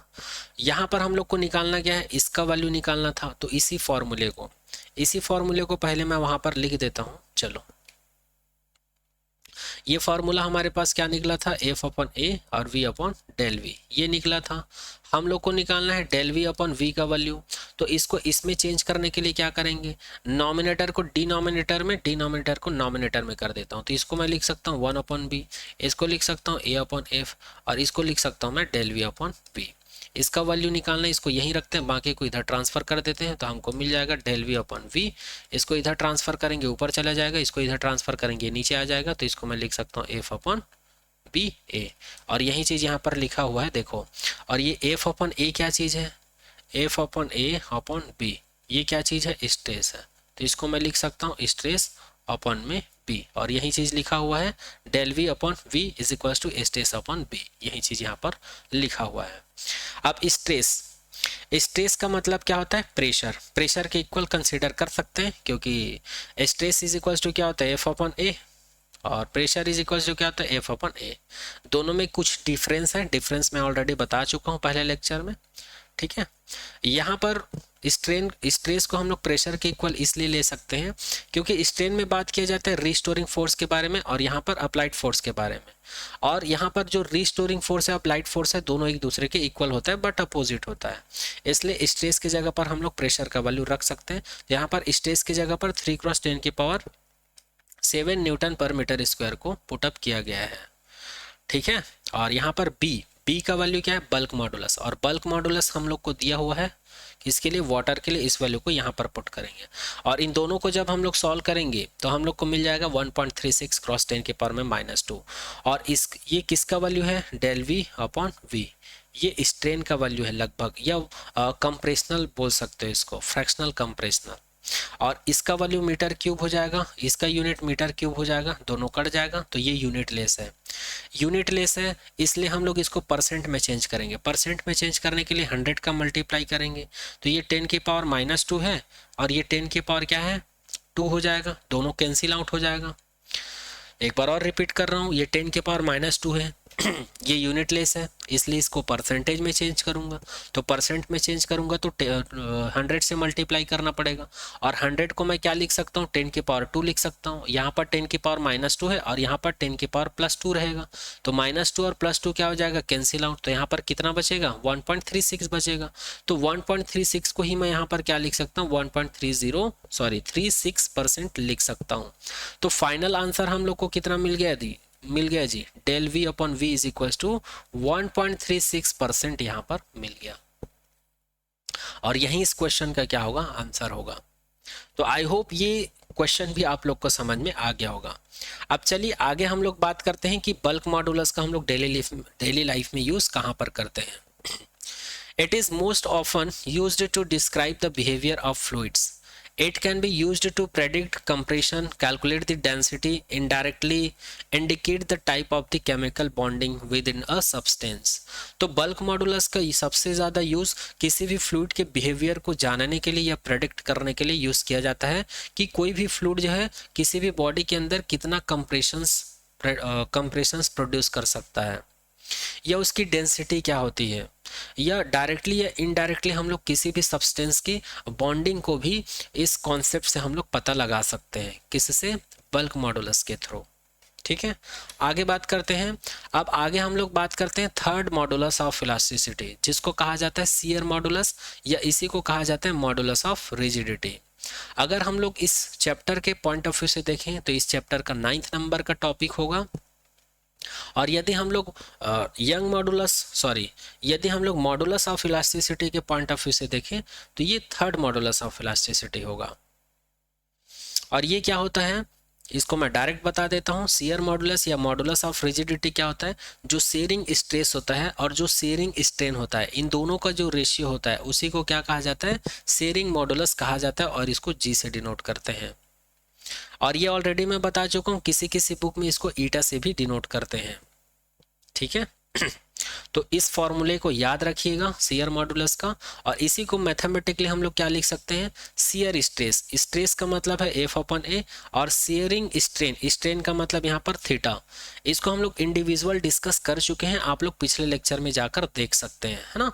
तो यहाँ पर इसको मैं इस वाले इक्वेशंस को मैथमेटिकली क्या लिख सकता हूँ, G is equal to F/A upon theta, या इसी को लिख सकता हूँ F/A थीटा, और थीटा इज इक्वल टू क्या होता है, टेन थीटा। और टेन थीटा का मतलब क्या होता है, टेन थीटा का मतलब होता है डेल एल अपॉन एल। ये भी हम लोग देख चुके हैं, जब हम लोग टाइप ऑफ स्ट्रेन की बात कर रहे थे वहां पर ये सारा चीज हम लोग डिस्कस कर चुके हैं, तो आप लोग पिछले लेक्चर में जाकर ये सारा चीज देख सकते हैं। ठीक है, चलिए आगे बात करते हैं। तो यहाँ पर अगर मैं थीटा की जगह पर del L upon L put कर दूं तो मुझे मिल जाएगा G is equal to F/A del L upon L, और इस वाले एल को जब मैं ऊपर ले जाता हूं तो मुझे मिल जाएगा FL/A डेल एल। और इस प्रकार से मुझे G का फॉर्मूला क्या मिल जाएगा, या फिर शियर मॉडुलस का फॉर्मूला मिल जाएगा G is equal to FL/A del L. जिस प्रकार यंग मॉडुलस का फॉर्मूला कैलकुलेट किए थे वैसे ही हम लोग ये फॉर्मूला कैलकुलेट कर लिए हैं, डिराइव कर लिए हैं। ठीक है, हम लोगों ने क्या किया, चाहे यंग मॉडुलस की बात करो, चाहे बल्क मॉडुलस की बात करो, चाहे शियर मॉडुलस की बात करो, इसमें भी हम लोग डेफिनेशंस देखे थे, उसके बाद फार्मूला डिराइव किए थे। इसमें भी डेफिनेशंस देखे थे, उसके बाद ऐसे फार्मूला निकाले थे। इसमें भी हम लोग डेफिनेशन देखे और फार्मूला निकाले हैं, तीनों में ही सेम चीज कर रहे हैं। तो मुझे नहीं लग रहा है कि ये टॉपिक आप लोग को कठिन लगेगा। ठीक है, और यहाँ पर ये जो घटनाएं घटित हो रही है इसको हम लोग यहाँ पर डायग्रामेटिकली समझ सकते हैं। यहाँ पर शेयरिंग स्ट्रेस और शेयरिंग स्ट्रेस तभी प्रोड्यूस होता है जब भी किसी बॉडी के एक एंड को हम लोग फिक्स कर देते हैं और दूसरे बॉडी के ऊपर एक टेंजेंशियल फोर्स अप्लाई करते हैं। तो इसमें क्या प्रोड्यूस होता है, यहाँ पे एंगुलर डिस्प्लेसमेंट होता है, या फिर थीटा का ये जो इसका जो इनिशियल पोजीशन है और फाइनल पोजीशन है, ये थीटा एंगल चेंज हो जाता है इनकी पोजीशन में, और इनके जो अपर एंड है इसमें जो डिस्प्लेसमेंट होता है उसको हम लोग डेल एल से रिप्रेजेंट करते हैं। वहां पर जब मैं इसको सेपरेटली पढ़ा रहा था तो यहाँ पर डेल एल की जगह पर डेल एक्स का यूज किया था। ठीक है, तो वो जो है अलग अलग बुक में नोटेशंस के ऊपर डिपेंड करता है कि हम लोग इसको डेल एक्स से रिप्रेजेंट कर रहे हैं कि डेल एल से। बाकी कॉन्सेप्ट वही होगा। इसको बोला जाता है डिस्प्लेसमेंट या फिर डिस्टेंस बोला जाता है, टू पैरेलल प्लेन्स के बीच में डिस्टेंस बोला जाता है, और इसको बोला जाता है टू प्लेन के बीच में डिस्प्लेसमेंट। ये सारा चीज़ हम लोग डिस्कस कर चुके हैं और इसी डायग्राम को सेपरेटली यहाँ पर बनाया गया है। इसी डायग्राम को यहाँ पर सेपरेटली बनाया गया है कि ये इसका इनिशियल पोजीशन था, ये इसका इनिशियल पोजीशन था। जैसे हम लोग टेंजेंशियल फोर्स अप्लाई किए तो ये वाला पॉइंट जो है यहाँ शिफ्ट हो गया और ये वाला पॉइंट जो है यहाँ शिफ्ट हो गया। तो यहाँ पर जो ये वाला प्लेन है और ये वाला जो प्लेन है, दोनों के बीच जो डिस्प्लेसमेंट हुआ वो थीटा है, और जो शिफ्टिंग डिस्टेंस बोल सकते हैं या distance between this point and this point, इसको हम लोग बोल सकते हैं डेल एल। या इसी को मैं डेल एल की जगह पर आप लोगों को डेल एक्स रिप्रेजेंट किया था वहाँ पर। तो इस प्रकार से हम लोग को यहाँ पर क्या मिल जाता है, शियर मॉडुलस या मॉडुलस ऑफ रिजिडिटी मिल जाता है। और अगर हम लोग इसके यूनिट की बात करें तो इसका यूनिट क्या है, सेम वही है जो इन सभी का था, न्यूटन पर मीटर स्क्वायर या फिर पास्कल। और डायमेंशन भी लगभग सेम है, g is equal to m के पावर 1 l के पावर -2 t के पावर में 2। यहाँ पर एक नोट पॉइंट है, याद रखिएगा, ये जो शियर मॉडुलस है या मॉडुलस ऑफ रिजिडिटी है, ये भी केवल और केवल सॉलिड के लिए ही एप्लीकेबल है। किसके लिए एप्लीकेबल है, सॉलिड के लिए। G is defined for the solid only. Young modulus जो है सॉलिड के लिए एप्लीकेबल है, शियर मॉडुलस भी केवल सॉलिड के लिए एप्लीकेबल है, बट बल्क मॉडुलस जो है सॉलिड, लिक्विड, गैस, तीनों के लिए एप्लीकेबल है। इस चीज को याद रखिएगा। चलिए आगे बढ़ते हैं और आगे हम लोग बात करते हैं। अच्छा, जैसे कि मैं आप लोगों को यंग मॉडुलस और बल्क मॉडुलस में बता रहा था कि ये प्रोपोर्शनल कांस्टेंट होता है, उसी प्रकार यहाँ पर जो शियर मॉडुलस भी प्रोपोर्शनल कांस्टेंट होता है। कैसे, बता देता हूँ। जो शेयरिंग स्ट्रेस होता है इसको हम लोग सिग्मा टी से डिनोट करते हैं, क्योंकि शेयरिंग स्ट्रेस को टेंजेंशियल स्ट्रेस भी कहा जाता है। और ये जो शेयरिंग स्ट्रेन होता है इसको एप्सिलॉन टी से रिप्रेजेंट करते हैं, क्योंकि इसको टेंजेंशियल स्ट्रेन भी कहा जाता है। और हम लोग को एक्सपेरिमेंटली ये पता है जो स्ट्रेस होता है वो किसके इक्वल होता है, स्ट्रेन के। लेकिन यहाँ पर टेंजेंशियल स्ट्रेस और टेंजेंशियल स्ट्रेस स्ट्रेन की बात हो रही, इसलिए हम लोग इसको ऐसे लिख सकते हैं। और यहाँ पर अगर मैं प्रोपोर्शनल को हटा दूं तो एक प्रोपोर्शनल कांस्टेंट लग जाता है, उसको मैं जी से डिनोट कर देता हूँ। तो इसी को कहा जाता है प्रोपोर्शनल कांस्टेंट, अर्थात शेयरिंग मॉडुलस ऑफ इलास्टिसिटी। और इसका कुछ ना कुछ स्टैंडर्ड वैल्यू होगा। तो जिस प्रकार हम लोग टेबल में डिफरेंट मेटल के लिए या मटेरियल्स के लिए हम लोग यंग मॉडुलस, बल्क मॉडुलस देखे थे, उसी प्रकार हम लोग शियर मॉडुलस के लिए भी देखेंगे। अब मैं क्या करता हूँ, इस एप्सिलॉन टी को अगर इधर ट्रांसफर कर देता हूँ तो जी इज इक्वल टू मुझे मिल जाता है sigma T upon epsilon T मिल जाता है।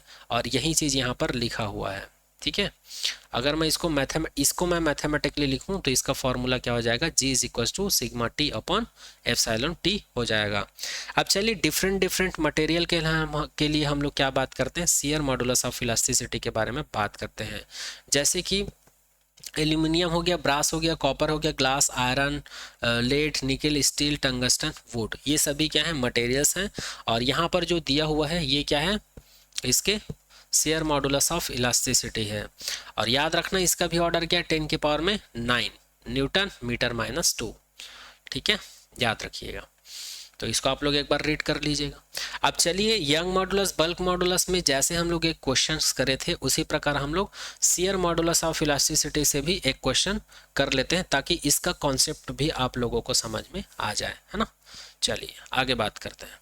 तो यहाँ पर आप लोग के एनसीईआरटी का एग्जाम्पल है 9.4, आई स्क्वायर लेड स्लैब। हम लोगों को लेड मटेरियल से बना हुआ एक स्लैब दिया हुआ है, ठीक है, जिसका जो साइड्स है कितना है, 50 सेंटीमीटर है। जैसे कि ये एक स्लैब है, ये डॉटेड लाइन को अभी भूल जाओ, यहाँ पर ये जो डार्क लाइन है इस पर फोकस करो। ये एक हमारे पास क्या है, लेड है, क्या है, लेड मटेरियल है स्क्वायर शेप का, जिसका साइड्स कितना है, 50 सेंटीमीटर एंड थिकनेस 10 सेंटीमीटर। और अगर हम लोग इसकी थिकनेस या मोटाई की बात करें तो वो कितना दिया हुआ है, मोटाई हम लोग को दिया हुआ है 10 सेंटीमीटर। मतलब ये यहाँ से यहाँ तक का डिस्टेंस, अगर हम लोग ये 50 सेंटीमीटर यहाँ से यहाँ तक का डिस्टेंस कंसीडर कर देते हैं, और यहाँ से यहाँ तक का डिस्टेंस हम लोग 10 centimetre. Is subject to a shearing force. अब हम लोग इसके ऊपर क्या करते हैं, ये वाला जो इंड है इसको फिक्स करके इस डायरेक्शन में हम लोग एक टेंजेंशियल फोर्स अप्लाई करते हैं, जिससे कि ये वाला इंड जो है यहाँ पर शिफ्ट हो जाता है और ये वाला इंड का ये पॉइंट जो है यहाँ पर शिफ्ट हो जाता है और यहाँ पर हम लोग को थीटा एंगल मिल जाता है। अर्थात यहाँ पर शेयरिंग फोर्स, इसको हम लोग क्या बोलते हैं, शेयरिंग या टेंजेंशियल फोर्स बोलते हैं, on in its narrow face of 9 cross 10 की पावर 4 न्यूटन। और ये जो हम लोग फोर्स अप्लाई कर रहे हैं शेयरिंग फोर्स या टेंजेंशियल फोर्स, इसका मैग्नीट्यूड हम लोग को कितना दिया हुआ है, 9.0 क्रॉस 10 की पावर माइनस नहीं +4 है, +4 न्यूटन दिया हुआ है, जो कि आप लोग यहाँ पर देख सकते हो, ये यहाँ पर देख सकते हो। The lower edge is riveted to the floor. और ये जो नीचे वाला जो सरफेस है, इस ऊपर वाला जो एंड है, इसका जो लोअर एंड है इस बॉडी का, वो अपर एंड को क्या कर रहा है, वापस से अपनी इसकी पुरानी अवस्था में लाने की कोशिश कर रहा है। How much will the upper edge be displace. और हम लोग को ये बताना है कि ये अपर एज है इस शेयरिंग फोर्स या टेंजेंशियल फोर्स की वजह से कितना डिस्प्लेस हुआ है, कितना डिस्प्लेस हुआ है। That means here we have to calculate the del X, value of del X, ये वैल्यू हम लोग को कैलकुलेट करना है। ठीक है, आई होप ये क्वेश्चन क्या बोल रहा है और क्या कैलकुलेट करना है ये भी आप लोग को समझ में आ गया होगा। चलिए आगे बात करते हैं। तो हम लोग को यहाँ पर डेल एक्स का वैल्यू कैलकुलेट करना है, और डेल एक्स का वैल्यू हम लोग कैसे कैलकुलेट कर सकते हैं। और यहाँ पर ये जो घटना घटित हो रहा है यहाँ पर शेयरिंग फोर्स की वजह से हो रहा है, और शेयरिंग फोर्स में हम लोग एक चीज़ पढ़ चुके हैं, क्या चीज़ पढ़ चुके हैं, वो है शेयरिंग मॉडुलस ऑफ इलास्टिसिटी, जिसके लिए हम लोगों ने अभी कुछ देर पहले फार्मूला डिराइव किए थे। और ये फार्मूला क्या था, ये वाला फार्मूला था। इस फार्मूला को यहाँ पर मैं लिख सकता हूँ F L upon A del L लिख सकता हूँ, या इसी को एफ अपॉन ए अपॉन यहाँ पर लिख सकता हूँ एल अपॉन डेल एल लिख सकता हूँ, या इसी को मैं लिख सकता हूँ स्ट्रेस, क्या लिख सकता हूँ, स्ट्रेस, और एल अपॉन डेल एल लिख सकता हूँ। यहाँ पर डेल एल की जगह पर हम लोगों ने क्या ले रखा है, डेल एक्स, इसलिए इसको मैं डेल एक्स लिख लेता हूँ। तो इसी का तो वैल्यू निकालना है हमको, तो इसको मैं इधर ट्रांसफर कर देता हूँ, पेन का कलर चेंज कर लेता हूँ पहले। यहाँ पर ये डेल एक्स का वैल्यू निकालना है, तो डेल एक्स को मैं इधर ट्रांसफर करूंगा तो जी यहाँ पर आ जाएगा, तो ये हो जाएगा स्ट्रेस, और ये वाला एल हो जाएगा, और अपॉन में क्या हो जाएगा, जी इधर ट्रांसफर करेंगे तो ये जी हो जाएगा। तो इस फॉर्मूले का इस्तेमाल करेंगे, मतलब यहाँ पर ये वाला जो डिस्टेंस है इसको निकालने के लिए हम लोग को क्या क्या चाहिए, पहले स्ट्रेस का वैल्यू चाहिए, फिर एल का वैल्यू चाहिए, फिर जी का वैल्यू चाहिए। ठीक है, तो चलिए सबको कैलकुलेट करते हैं, एक एक करते हैं। The lead slab is fixed and the force applied parallel to the narrow faces as show in the figure. The area of the faces parallel to which this force is applied is. यहाँ पर अगर मैं stress को तोड़कर लिखूं तो del X is equal to F upon A हो जाएगा, और यहाँ पर एल आएगा और अपॉन में जी आएगा। यहाँ पर मुझे फोर्स निकालना है और एरिया निकालना है, और इस बॉडी का एरिया निकालने के लिए क्या करेंगे, ये लेंथ का काम करेगा, ये विड्थ का काम करेगा। तो यहाँ पर एरिया निकालने के लिए दोनों का मल्टीप्लाई कर देंगे, इसका और इसका, तो हमको मिल जाएगा ए इज इक्वल टू 50 क्रॉस 10। ये सेंटीमीटर में है, मीटर में कन्वर्ट करने के लिए क्या करेंगे, मीटर में कन्वर्ट करने के लिए हम लोग क्या करते हैं, इसको हम लोग 10 की पावर -2 से मल्टीप्लाई कर देते हैं, तो ये हो जाता है 10/100। ये और ये कट जाएगा और इसको मैं लिख सकता हूँ 0.1। तो 10 सेंटीमीटर को मैं मीटर में क्या लिख सकता हूँ, 0.1 मीटर। उसी प्रकार 50 सेंटीमीटर को क्या लिख सकता हूँ मैं, 0.5 मीटर। और इन दोनों का जब हम लोग मल्टीप्लाई करेंगे तो हम लोग को मिल जाएगा 0.05 मीटर का स्क्वायर। तो एरिया का वैल्यू मिल गया, एरिया का वैल्यू मिल गया। अब मुझे फोर्स का वैल्यू निकालना है, तो फोर्स का वैल्यू निकालने के लिए हम लोग क्या करेंगे, ये वैल्यू तो हम लोग को ऑलरेडी दिया हुआ है यहाँ पर, ये शेयरिंग फोर्स 9 क्रॉस 10 की पावर 4 न्यूटन, तो ये तो हमको निकालने की ज़रूरत ही नहीं है ना। अब हमको एरिया का वैल्यू मिल गया, फोर्स का वैल्यू दिया हुआ है, तो हम लोग स्ट्रेस का वैल्यू निकाल सकते हैं। किसका वैल्यू निकाल सकते हैं, स्ट्रेस, स्ट्रेस यानी कि सिग्मा।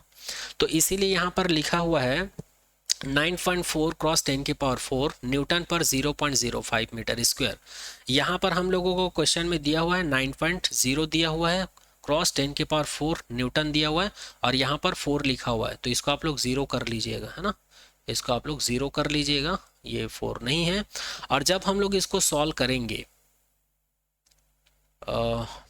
जब हम लोग इसको सॉल्व करेंगे, इसको आप लोग सॉल्व कर लीजिएगा, तो हम लोग को कितना आंसर मिलेगा, 1.80 क्रॉस 10 के पावर 6 मिल जाएगा। और यूनिट क्या मिलेगा, यहाँ पर न्यूटन है, यहाँ पर मीटर स्क्वायर है, तो यूनिट हम लोग को मिल जाएगा, मीटर स्क्वायर को ऊपर ले जाएंगे तो न्यूटन मीटर -2 हम लोग को मिल जाएगा। तो यहाँ पर हम लोग को स्ट्रेस का वैल्यू मिल गया। तो स्ट्रेस का वैल्यू हम लोग यहाँ पर पुट कर देंगे। एल का वैल्यू हम लोगों को दे रखा है, ठीक है। एल का वैल्यू हम लोगों को कितना दे रखा है भाई, देख लेते हैं। तो ये हम लोग को दे रखा है 50 सेंटीमीटर। अगर इसको हम लोग कन्वर्ट करेंगे मीटर में तो ये 0.5 हो जाएगा, ठीक है। और क्या वैल्यू चाहिए, जी का वैल्यू चाहिए। तो जी का वैल्यू हम लोग को टेबल से निकालना पड़ेगा, क्योंकि ये जो मटेरियल दिया हुआ ये किससे बना हुआ है, लेड से। और लेड का शियर मॉडुलस कितना होता है, 5.6 होता है। किस ऑर्डर में, 10 की पावर 9 ऑर्डर में। इसलिए यहाँ पर इसके जगह पर हम लोग क्या वैल्यू पुट करेंगे, ये वाला वैल्यू। तो इसी को यहाँ पर किया हुआ है, यहाँ पर देख सकते हैं, ये है डेल एक्स, ये है स्ट्रेस, ये है एल और ये है जी। स्ट्रेस का वैल्यू हम लोग यहाँ पर निकाल चुके हैं, 1.8 क्रॉस 10 के power 6 newton per metre square cross 0.5 metre. Upon में जी का वैल्यू, यहाँ पर 0.5 मीटर किसका वैल्यू, एल का वैल्यू है। जी का वैल्यू हम लोग निकाल चुके हैं, सॉरी यहाँ पर टेबल से ले सकते हैं। तो जी का वैल्यू यहाँ पर 5.6 लिया हुआ है। कौन से ऑर्डर में लेना है, 10 के पावर 9 मीटर में। यहाँ पर 10 का पावर 9 है, तो इस ऑर्डर में लिए हुए हैं। ये मीटर है, ये न्यूटन मीटर -2 है। जब इसको सॉल्व करेंगे तो यहाँ पर मिलीमीटर मिलेगा, सॉरी यहाँ पर इसको सॉल्व करेंगे तो हम लोग को क्या मिलेगा, मीटर मिलेगा। और यहाँ पर जब इसको मल्टीप्लाई करके हम लोग सॉल्व करेंगे, ये डिवीज़न है ना, यहाँ पर डिवीज़न है, ये मल्टीप्लाई है।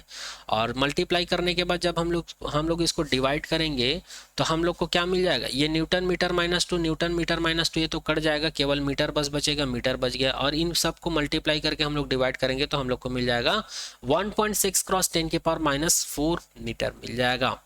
और मीटर को जब हम लोग एमएम में कन्वर्ट करते हैं तो आप लोगों को पता है, मीटर को एमएम में कन्वर्ट करने के लिए हम लोग क्या करते हैं, 10 की पावर -3 का डिवीजन करते हैं। और जब हम लोग ऐसा करेंगे तो हम लोग को मिल जाएगा 10 के पावर -3 है, 10 के पावर -4 है, ये कैंसिल आउट हो जाएगा। तो हम लोग को मिलेगा 1.6, 10 के पावर -1 है तो इसको नीचे लाएंगे तो 10 हो जाएगा। और 1.6 को 10 से डिवाइड करेंगे तो हम लोग को मिल जाएगा 0.16 mm। और यही इस क्वेश्चन का क्या होगा, आंसर होगा। यहाँ पर हम लोगों को क्या निकालना था, how much will the upper edge be displaced, अर्थात ये वाला जो एंड है यहाँ पर कितना दूरी तक डिस्प्लेस होगा जी, कितनी दूरी तक डिस्प्लेस होगा। तो याद रखना del X is equal to 0.16 mm, 0.16 millimetre इतना डिस्प्लेस होगा। तो यही इस क्वेश्चन का क्या है, आंसर है। आई होप ये क्वेश्चन भी आप लोगों को समझ में आया होगा। अब चलिए शियर मॉडुलस ऑफ इलास्टिसिटी का यूज़ कहाँ पर होता है इसके बारे में बात कर लेते हैं। अगर हम लोग इसके यूज़ की बात करें, one example is all type of cutting when you cut fruits, vegetables, trees, paper, clothes and the mores. तो यहाँ पर इसका यूज़ होता है, किसी भी सामान को काटते हैं तो वहाँ पर हम लोग शियर मॉडुलस ऑफ इलास्टिसिटी का यूज़ करते हैं। जब भी हम लोग फ्रूट्स काटते हैं, देखे होंगे हम लोग क्या करते हैं, नाइफ को तिरछा चलाते हैं, है ना। क्यों चलाते हैं, क्योंकि एंगल बने, तो एंगल बनेगा तो वो क्या करेगा, जल्दी जल्दी उसको कटिंग करता है। वेजिटेबल्स हो गया, ट्रीज हो गया, है ना, पेपर्स हो गया, क्लॉथ्स हो गया, तो इन सभी का जो कटिंग है उसमें शियर मॉडुलस का यूज होता है। Then painting, brushing and applying creams और other stuffs like soap, lotion, ointment and more when you chew food between your teeth, जब हम लोग दांत से किसी चीज़ को काटते हैं, it is also an example. तो ये सभी क्या हैं, शियर मॉडुलस ऑफ इलास्टिसिटी के एग्जाम्पल है। यहाँ पर शियर मॉडुलस अर्थात शेयरिंग स्ट्रेस और शेयरिंग स्ट्रेन का यूज़ यहाँ पर होता है। The shear modulus is an important material property for the many engineering application. Engineering में भी इसका बहुत ज़्यादा इस्तेमाल होता है। It is used in the design of the structure such as bridges, building. इन सभी के ब्रिजेस जो पुल होते हैं और जो बिल्डिंग्स होते हैं, इनके डिज़ाइन में भी इसका यूज़ किया जाता है। Where the material must be able to the resist forces that would cause it to be deformed. यहाँ पर बिल्डिंग्स में या ब्रिजेस में जो मटेरियल्स लगते हैं, उन मटेरियल्स का जो रेजिस्टिविटी है या जो फोर्स को कितना रेजिस्ट कर पाएगा, इन सभी को चेक करने में, या फिर वो जो डिफॉर्म होते हैं उसका कारण क्या होगा, इन सभी को चेक करने में भी ये इम्पोर्टेंट रोल निभाता है। कौन, शेयरिंग मॉडुलस ऑफ इलास्टिसिटी। ठीक है, तो इस प्रकार से मॉडुलस ऑफ इलास्टिसिटी, इस प्रकार से मॉडुलस ऑफ इलास्टिसिटी जो है कंप्लीट होता है। कौन कौन सा? यंग मॉडुलस, बल्क मॉडुलस और शियर मॉडुलस ऑफ इलास्टिसिटी। आने वाले नेक्स्ट लेक्चर में हम लोग बात करेंगे स्ट्रेस स्ट्रेन कर्व के बारे में, जो कि आप लोग के सीबीएसई बोर्ड एग्जाम के लिए बहुत इंपॉर्टेंट है। ना केवल सीबीएसई बोर्ड एग्जाम के लिए बल्कि जेईई नीट के पर्पस से भी इंपॉर्टेंट टॉपिक है। तो आज के लेक्चर में यहीं तक करते हैं। Thank you so